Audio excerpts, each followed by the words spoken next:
Guy, bestie, hebu imagine dada ananilazimisha ni relocate from Kenya to Dubai. Na babangu ni ananiforce nitoke Nairobi niende Shamahoho. Kata, that's child abuse. Mimi hadi sitaki. Acha hadi kwanza niulize sistangu kama niambia mwana. Kwa nini anataka utoke Kenya? Hello? Sasa uliambia dad because me I'm not ready to leave my friends.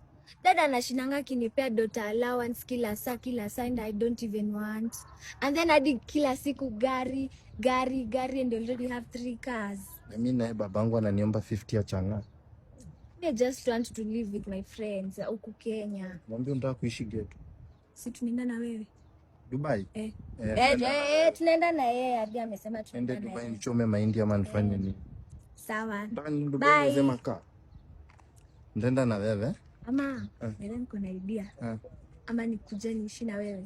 Ukuje uishi na nani? Like ni hepe kwetu nikam kuishi na wewe. Babako mwenyewe anakuforce kukupea pesa na magari, mimi nitakuwa nakutolea pesa ya pizza. But I don't want yoyote. Wewe unataka nitafutwe na madisia. Hebu niwaache wewe. Mimi machini nakufuata. Unafuata nani? Wewe unataka nitafutwe na madisia. Ona huyu. After everything we have been through. Wewe unataka kunihatarishia maisha yangu nikufe mapema.